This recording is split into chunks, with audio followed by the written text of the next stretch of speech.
Hey, it's Pops. I want to talk about A Haunting in Venice. This is the third Kenneth Branagh Hercule Poirot Agatha Christie adaptation. This is based on the Halloween Party, which is what it's called. I pronounced that wrong because there is a random apostrophe in there. But this is the third one. Obviously, Death on the Nile was the most recent one after Murder on the Orient Express.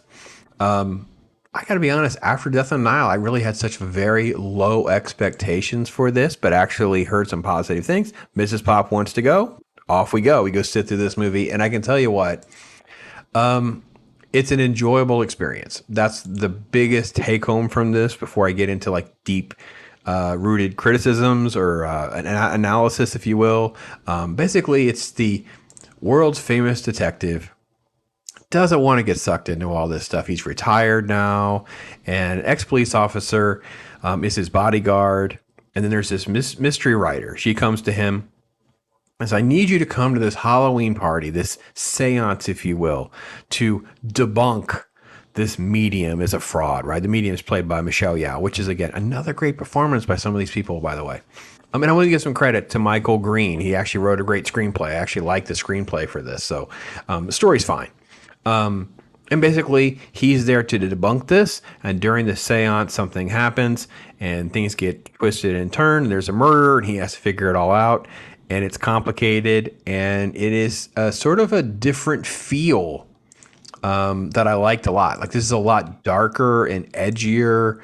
It's more like a supernatural feel with it. He's totally out of his element with, there's no such thing as ghosts and seance, so all of those things. And yet he can't, on the surface, easily put his finger on some of those things. And as an audience member, it actually presents a different kind of challenge. Whereas the previous films, you're almost like you're eliminating suspects and those kinds of things. And they were adapted very well. I find them very enjoyable, even though I know the twists and turns. I have to be honest, I do enjoy them. And Death on the Nile has like some major CGI issues and some things like that. It's not nearly as much fun as Murder on the Orient Express.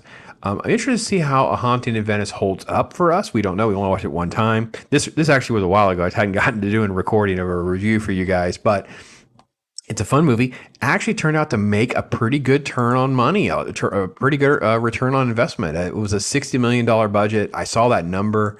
I thought, well, this is not going to land. It's obviously in the wake of the last movie, blah, blah, blah. It's nearly doubled. I don't know what the global numbers are, but it's actually done pretty well. So, got to be honest, I'm kind of happy with that. I think it's gotten some solid feedback, and I think rightfully so. So I'm going to get a little deeper into it now. So if you don't want those spoilers, because this is, it's a mystery film. If I get too far into it, it could spoil something, even if it's accidentally. So I don't want to do that for you. I can tell you it's a good looking film. It's shot well, great cast, those kinds of things.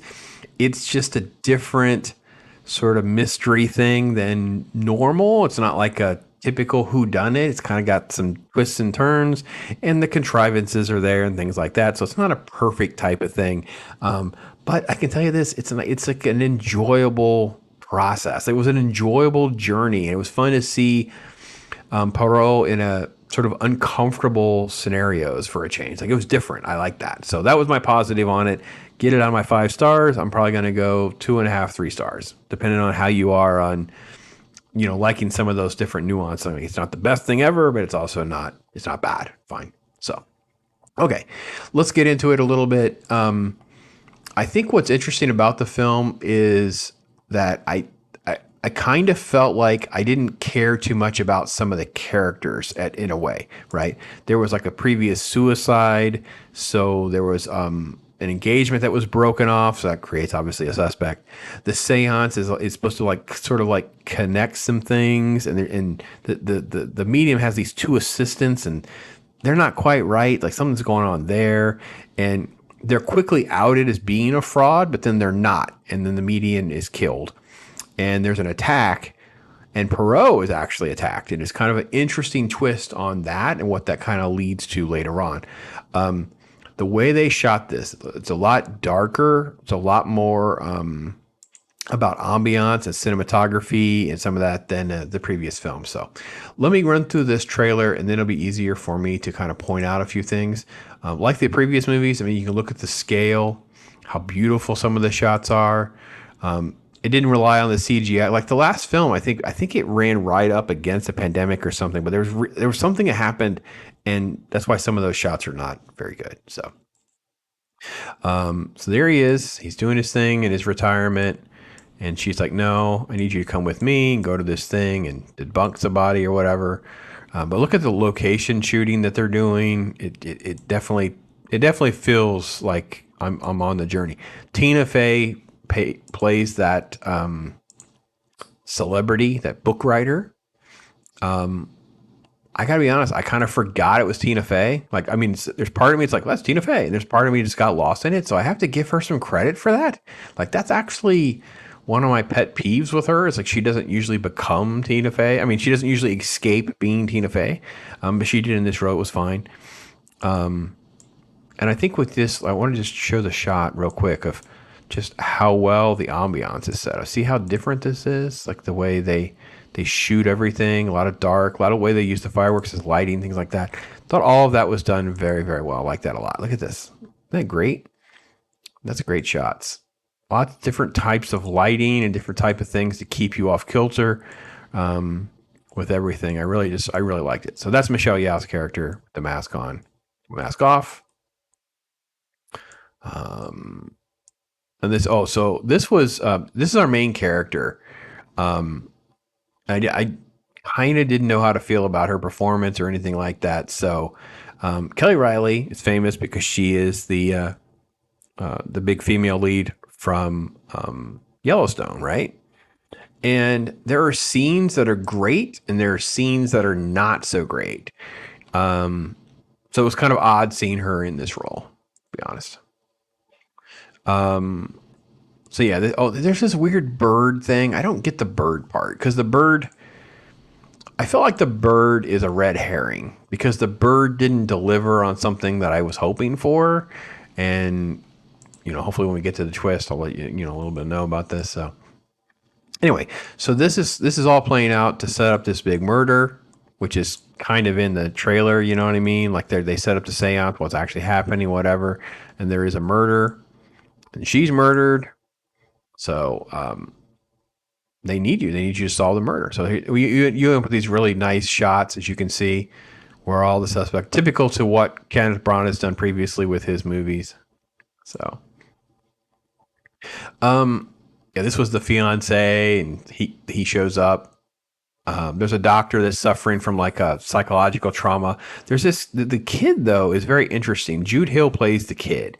So he's the doctor's kid who's sort of like taking care of the dad. And I don't know that I cared for that piece very much. I love these shots. This was not what I expected in the Agatha Christie films, is the cinematography being added to things like this.